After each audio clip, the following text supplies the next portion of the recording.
Éxodo capítulo 4, versículos 1 a 12, a la luz de la lectura que acabamos de hacer, vamos a seguir estudiando la vida de Moisés y hoy seguimos el tema del estudio anterior, no de la semana pasada, la anterior.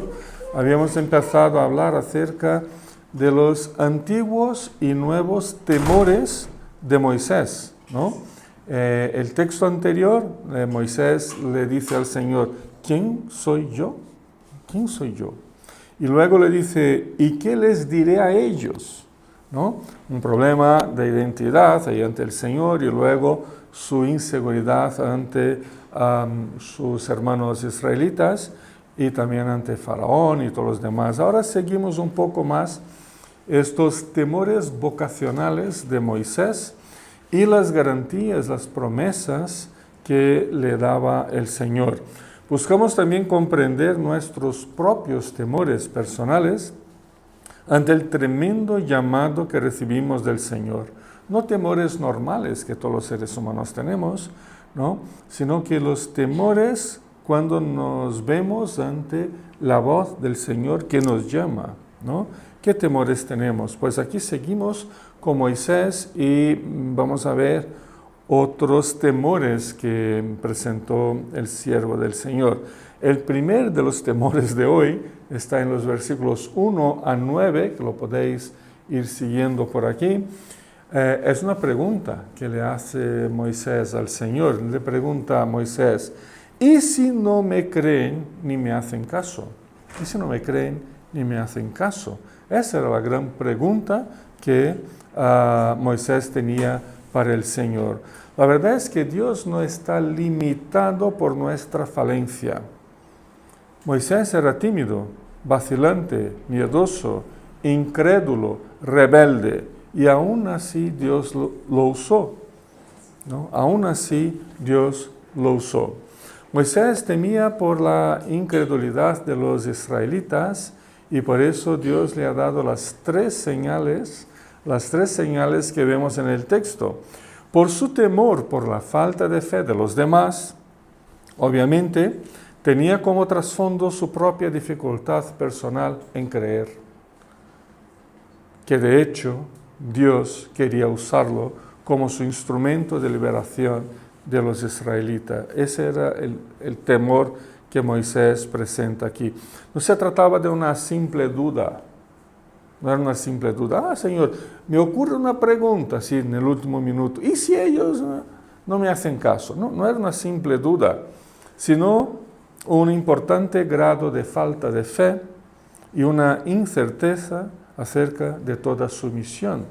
Su temor de no ser creído se reflejaba en su propia dificultad para creer lo que el Señor le decía. Lo que impresiona es que esa demostración de incredulidad ocurre en un diálogo entre Dios y Moisés. No es Moisés hablando con su amigo, hablando con Dios. Inmediatamente, tras el Señor haberse presentado en la zarza que ardía, ¿no? Y que no se consumía, se había presentado a él como yo soy el que soy. Desde una perspectiva humana sería aceptable y comprensible el hecho de Moisés expresar esa duda sincera que tenía. Sin embargo, mirándolo por el prisma de toda la historia de la acción de Dios hasta entonces, y especialmente considerándose la solemne promesa divina, versículo 18 del capítulo 3, si queréis saltar al capítulo anterior, la promesa de Dios de que los ancianos de Israel te harán caso, Moisés. Ya lo había prometido el Señor a Moisés, ¿no? Pero parece claro que la duda y el temor llenaban su corazón, llenaban el corazón de Moisés. Dios pacientemente responde a todas y a cada una de las objeciones presentadas, ofreciéndole garantías ante su hesitación. Pero aquí Moisés ha cruzado la línea de la incredulidad. Nos impresiona notar cómo sus temores controlan sus acciones y sus palabras a lo largo de este encuentro con Dios. Ciertamente esta y las demás objeciones no eran temores que le vinieron durante aquel encuentro, era algo que ya lo había dado vueltas a lo largo de los últimos 40 años ahí en el desierto. Eran fruto de su amarga decepción misionera consigo mismo, cultivada a diario por los 40 años en los que estuvo recluido en las profundidades del desierto de Madián. Y ahora, ante el Señor, su fértil mente incrédula estaba lista para seguirle. Es como si estuviese casi a punto de decirle al Señor, Señor, eso es ridículo, eso no me sirve. ¿Quieres que vuelva y relate todo esto a este pueblo incrédulo? Tras 40 años, lo intenté una vez. No hace falta intentar dos, aquí sí, no hace falta. Lo intenté una vez. Y quieres que vuelva y les relate todo esto. ¿Y cuál será su reacción? Sino decir irónicamente, chicos, venid, este tío, Moisés, que se fue de aquí hace 40 años, quiere que creamos que está aquí bajo la autoridad del propio Señor. ¿Es broma o qué es eso? ¿No? Pues la propia escena, tal como sigue en el diálogo, tiene su propio toque ridículo e irónico cuando vemos a Moisés, un hombre del desierto, ¿no? Antes era un hombre del palacio en Egipto, ahora era un hombre del desierto, ¿no? Cuando lo vemos enfrentarse a todo tipo de animales en el desierto, ¿no? Huyendo espavorido de una vara transformada en serpiente, ¿no? Estaba acostumbrado a enfrentarse a zorros, lobos, leones, que venía por las ovejas, y ahora una pequeña serpiente le asusta. Era un hombre del desierto. Si fuera yo, sí, me desmayaría de miedo ante una serpiente, ¿no? Una cucaracha ya me quita, ¿no?, el sueño. Imagínate una serpiente, ¿no, Silvia? Pues, pero Moisés no, Moisés era un señor del desierto. La incredulidad en cuanto a la persona, obra, palabra y llamada de Dios parece ser una de las características más presentes también en nuestra época y desafortunadamente también entre nosotros cristianos. De hecho, hoy se supone que si una persona tiene fe religiosa es que ha perdido su capacidad de separar el hecho de la ficción, la realidad de la fantasía. O no es así como la gente nos ve. La gente que no es creyente, que está por ahí, incluso dentro de nuestras familias, a veces nos ve personas de fe, personas religiosas, como un poco, sí, que le falta un par de tornillos o desequilibrado, porque no tenemos la capacidad de separar la realidad de la vida de la ficción religiosa, de esas invenciones llamadas fe. Más o menos Moisés iba por ese camino. En la dimensión vocacional también nos deparamos con esa clase de temor. ¿Creerán ellos en mi mensaje? ¿Creerán las personas, mis compañeros de trabajo, mis vecinos, mis familiares? ¿Creerán en lo que tenemos que decir? ¿Creerán ellos en mi mensaje? Más o menos esta era la pregunta de Moisés. Muchos y muchas veces acabamos como Moisés enfrentándonos ante el Señor a nuestra propia clase de incredulidad. No me refiero a una incredulidad que no creemos en Cristo y que hemos perdido la fe. No perdimos la fe y seguimos creyendo en Cristo, pero a veces, como Moisés, nos enfrentamos a esa clase de incredulidad.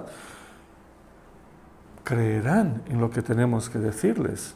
Pero nos parece que una vez más pacientemente el Señor responde. En el caso de Moisés, la respuesta divina ha sido la concesión de 3 señales, 3 milagros que Moisés debería presentar al pueblo de Israel y a Faraón como indicativos de que él era el embajador acreditado por Jehová, ¿no? Estas señales estaban enraizadas en el propio contexto cultural de ellos en aquel lugar del mundo, aquella época de la historia. O sea, eran señales que tanto los israelitas como los egipcios y los madianitas, donde vivía Moisés, que eran como sus primos, ¿no? Más o menos, ¿no? Todos ellos lo entenderían su significación a la perfección. Sin embargo, parece claro que la intención de Dios al dar estas tres señales ha sido la de consolar y aumentar la fe en el corazón de Moisés y de los israelitas ante la larga y dura jornada que les esperaba. Cada una de las señales tenía su propio propósito y significado. La primera, ¿cuál era? Transformar la vara que tenía Moisés, la vara de pastor, en una serpiente. La tiró al suelo y al tocar el suelo, esta vara se transforma en una serpiente, ¿no? Esa fue la primera señal. Y que demuestra que Moisés no era inferior, y eso es muy interesante, no era inferior a los magos de la corte de Faraón. Era una señal de autoridad de Dios por medio de Moisés. Además, el texto nos muestra claramente la intención divina de recordarles a los israelitas la necesaria fe en la persona y en la obra del Dios que apareció en el pacto con sus antepasados. Capítulo 4, versículo 5. La segunda señal, ¿cuál era? La de meter la mano en el pecho, así dentro de la ropa, sacarla y estar leprosa, ¿no? Leprosa.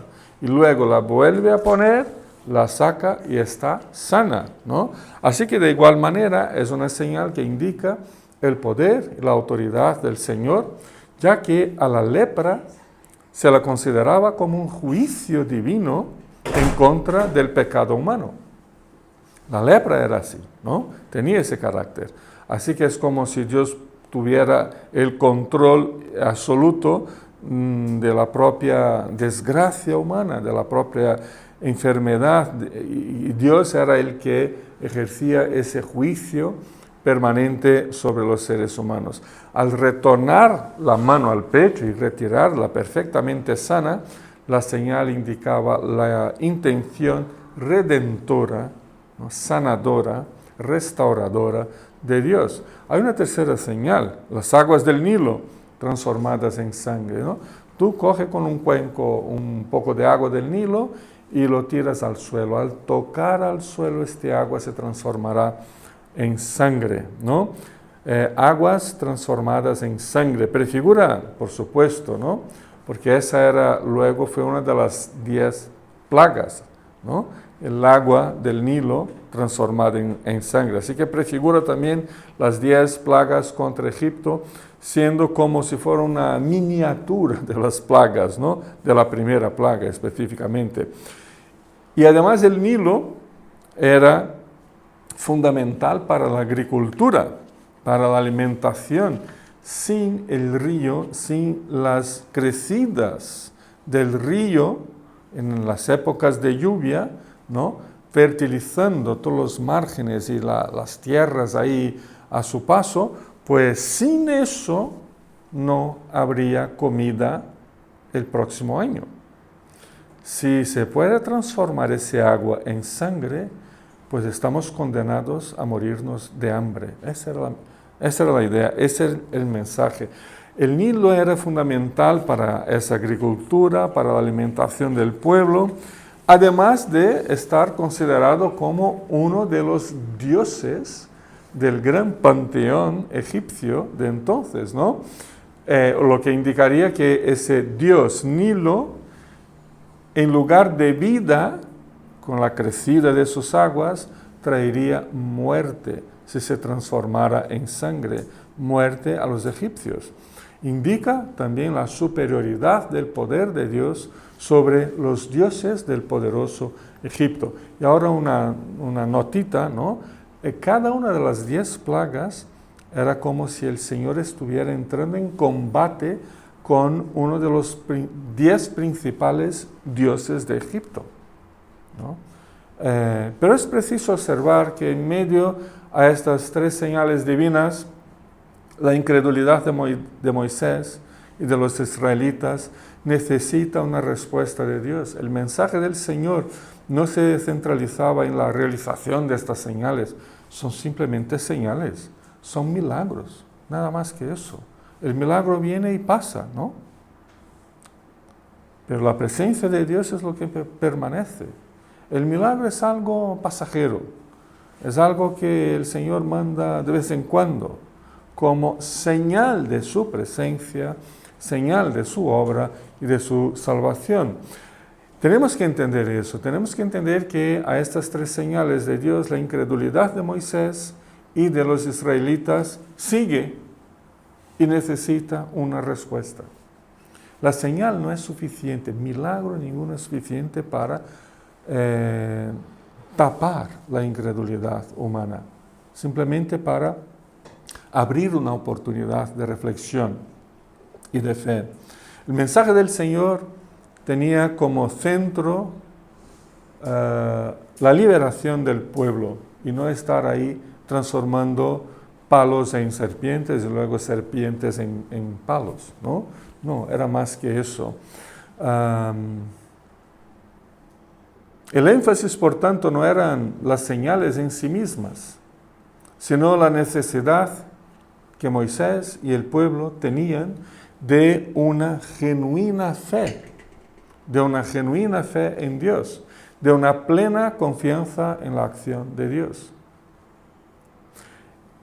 Eso se puede constatar, eso se puede verificar al ver que el verbo usado aquí en el capítulo 4, ese verbo se repite 5 veces, es el verbo creer o confiar, ¿no? Creer y confiar.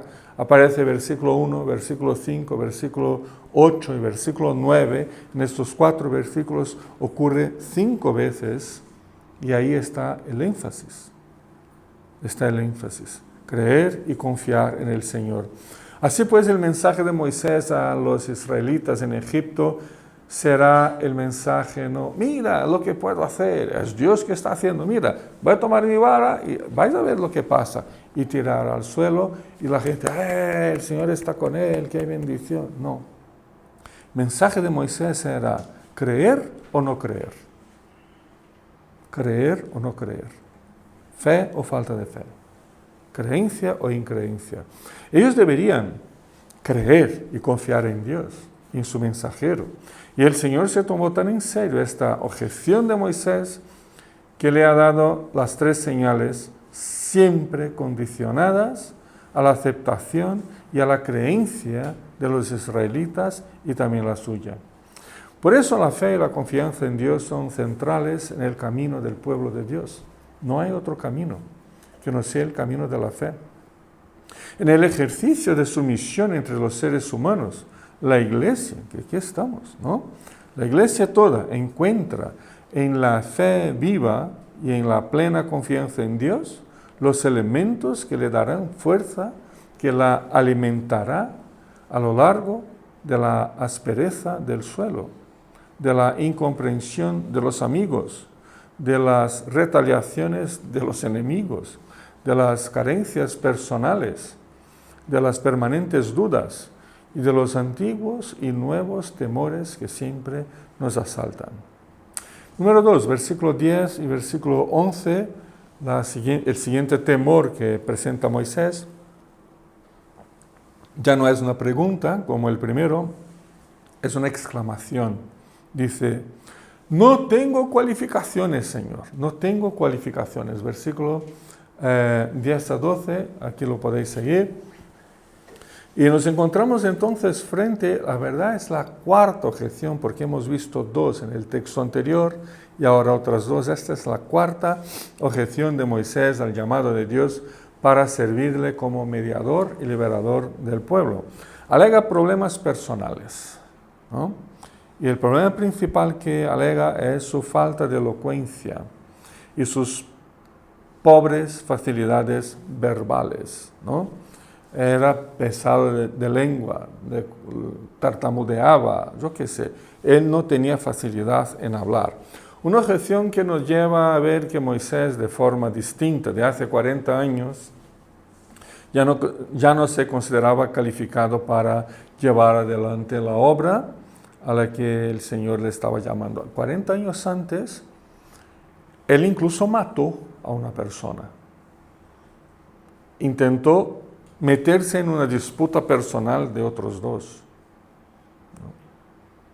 Él intentó, pero en esa época no se sentía sin calificaciones, ¿no?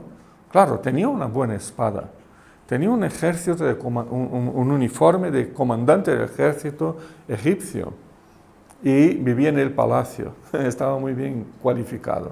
Ahora parece que no, ahora yo no tengo elocuencia, Señor. Una objeción que nos muestra que ya no se consideraba calificado para hacer lo que el Señor le decía. Reconoce y alega ante el Señor que nunca tuvo la suficiente elocuencia. ¿Cómo puede Dios enviarlo a una misión donde debería hablar y convencer a los israelitas y al faraón? Meterse en la trama política otra vez del palacio, llegar al faraón y hablar, convencer, discutir, proponer y conseguir lo que quería, que era sacar el pueblo de ahí. Esta es una afirmación muy osada, casi acusatoria, sugiriendo que en todos sus milagros Dios ha fallado al no darle como señal la cura, la sanación de sus defectos de habla, sean los defectos que fueran. Es como si dijera, Señor, muy bonito, el palo se convierte en una serpiente, la mano sale leprosa y luego la quito y sale limpia. El agua se transforma en sangre, pero Señor, has fallado, porque la señal que necesito es que me cures, me sanes de la dificultad de hablar. Y el Señor dijo que no, tú vas con tus deficiencias personales.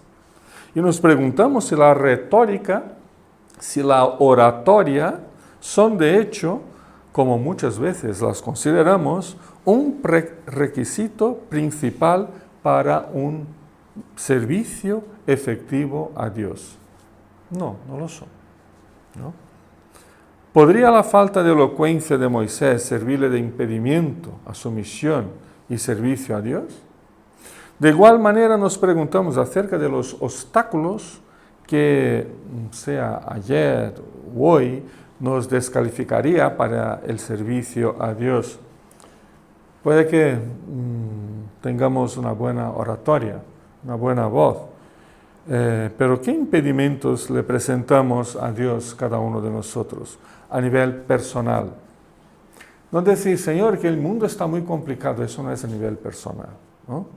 Señor, es que la gente es muy incrédula, eso no es un problema a nivel personal, es la gente, ¿vale? Es el mundo, es el sistema político, lo que sea. Eso no son problemas a niveles personales nuestros. La pregunta es, ¿qué impedimentos yo le presento a Dios a nivel personal? ¿Qué inadaptación veo en mi propia vida? ¿Qué creemos nos impide servir a Dios de todo corazón? El no ser elocuentes, el no saber qué decir, el sentimiento de vergüenza, el temor a lo ridículo, yo qué sé, podríamos extender ese listado casi al infinito. La descalificación sentida por Moisés no era un defecto de carácter, ni tampoco un pecado con graves extensiones sociales, no. Se descalificó a sí mismo por una falta de habilidad en el habla. ¿Cómo podría convencer a otras personas si no tenía suficiente elocuencia? Esa era su pregunta. ¿Cómo podría entrevistarse con Faraón sin esa imprescindible habilidad? ¿Cómo podría liderar al pueblo en su jornada sin el poder del convencimiento? ¿Cómo podemos nosotros, que servimos a Dios hoy, en este mundo tal como lo tenemos, ¿no? ¿Cómo podemos servir reconociendo las calidades y defectos que tenemos. ¿Nos reconocemos calificados para el servicio al que nos llamó el Señor? ¿Somos todos elocuentes? Por supuesto que no. ¿Somos todos guapos? No, solo yo. ¿Somos todos...? O sea, no somos todos. Tenemos todos la facilidad para establecer y mantener nuevos contactos con personas que no creen. No. ¿Somos todos populares? Pues no. ¿Somos todos persuasivos? ¿Nos imponemos todos por nuestra presencia personal? No. ¿Somos todos grandes escritores, predicadores, cantores, compositores, artistas, conquistadores de cientos de almas para Cristo? No lo somos.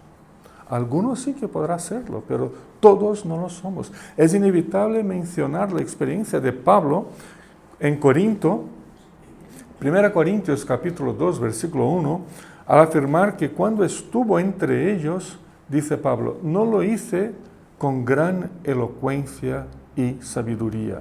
No. Y dijo, cuando yo llegué a vosotros, no os prediqué el Evangelio, pero no lo hice ni con elocuencia ni con sabiduría. Interesante, las palabras elocuencia y sabiduría indica que los hombres pueden, tanto exterior cuanto interiormente, elogiar un caso, tener un lenguaje eficaz, habilidades de argumentación. A eso se refería Pablo, ¿no? El sentido de estas dos palabras en el texto es que los que buscan la sabiduría pueden dar la impresión de que están comprometidos con un asunto muy noble, pero es solo elocuencia. La elocuencia es algo vacío, es solo para captar la atención y luego proponer algo irresistible. Pero la gente cuando habla con mucha elocuencia da la impresión de que están comprometidos con un asunto muy noble, muy serio. En realidad están metidos en diversas formas de competencia jactanciosa y por lo tanto divisorias alrededor de la excelencia en el habla, en la retórica, en la profundidad. Estamos a veces llenos de sonidos, de voces, pero sin gran significado. La engañosa capacidad de persuasión por el uso de la retórica y la arrogancia con la que podemos arrotar nuestros supuestos conocimientos no pueden tentarnos, ni iludirnos, ni tampoco prendernos en su trampa. Este párrafo, me refiero al de 1 Corintios, ¿no? Capítulo 2, todo el párrafo del versículo 1 al 16 nos fornece como digo, el diapasón perfecto para toda predicación, para todo anuncio del Evangelio, tanto en lo que Pablo estaba realizando, incluso en lo que estaba rechazando realizar, ¿no? Se levantan aquí profundas indagaciones a cada cristiano, a cada uno de nosotros que podemos anunciar el Evangelio. Indagaciones como, ¿es genuina nuestra predicación? ¿Es genuino nuestro anuncio? ¿Proclamamos los hechos poderosos por los que ha dado Dios testimonio de sí mismo en Jesús? ¿O simplemente proclamamos lo bueno que somos, ¿no?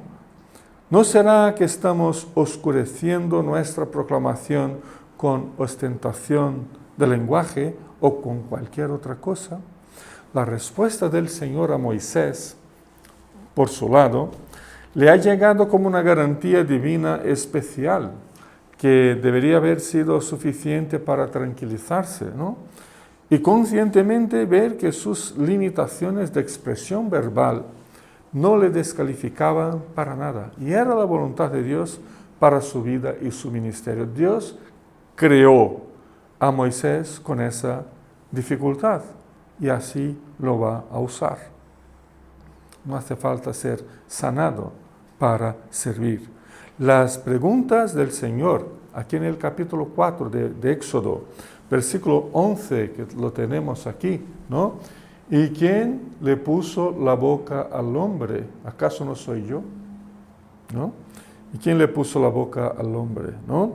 En todos los sentidos, este versículo 11 muestra la perfección, que la perfección viene del Creador. Así que también las imperfecciones están de acuerdo con su soberana voluntad para la vida de cada uno de nosotros. En ese sentido, Moisés debería reconocer, al igual que tú y yo hoy, que cada condición humana está bajo el control de Dios y que el Señor las usará, y también a todos nosotros, como instrumentos suyos, con imperfecciones, con impedimentos, con supuestas dificultades personales, cosas que nos siguen a veces desde la cuna, puesto que su presencia soberana nunca se ausentará de nuestras vidas, aun siendo imperfectos. La respuesta divina también incluye una garantía de que estaría siempre con Moisés, y añade el hecho de que le enseñaría lo que tenía que decir, el último versículo, el 12, ¿no? Le enseñaría lo que debería decir. Es importante notar que el Señor no promete elocuencia ni buena retórica. Tampoco le sana esa deficiencia, y su supuesto trauma emocional sigue. No pasa nada si tenemos traumas, ¿no? Podemos vivir muy bien con ellos. Lo que le promete el Señor es que le enseñará lo que debe decir. Y ahí está la clave. Su preocupación está en el contenido del mensaje y no tanto en su involucro, en su formato y sus adornos, ¿no? Se preocupaba Dios con lo que debería ser dicho a los israelitas y luego también a Faraón. No podía ser un mensaje desenfocado de la promesa, de la alianza con los patriarcas. Tenía que estar focado con toda la historia de redención que Dios ya venía construyendo desde hacía algunos siglos, ¿no? Así como nosotros hoy, ¿no? Creer que el Señor es infinitamente poderoso y soberano como para cuidarnos y usarnos. De una forma un poco a veces limitada o constreñida, notamos después, posteriormente, que Moisés terminó por ser reprendido y castigado por Dios por hacer mal uso de la palabra, del contenido de la palabra, porque se puso a hablar sin reflexionar. Da igual si tartamudeamos o no, o si tenemos cualquier otra deficiencia humana normal o no. Si hablamos sin reflexionar, pues metemos la pata, ¿no? En el camino evangelístico de la Iglesia, que el Señor va escribiendo para su Iglesia, diversas calificaciones son de hecho exigidas por Él. Él exige algunas calidades importantes, como la humildad, la santidad, la disposición para el servicio, para el aprendizaje, la fraternidad, la paciencia, la perseverancia, la canonicidad, entre muchas otras. Sin embargo, no podemos considerarnos descalificados por cuestiones meramente humanas y personales. Somos las personas más apropiadas para servir a Dios y para responder positivamente a su llamado a servirle, si tenemos o no defectos como tenía Moisés.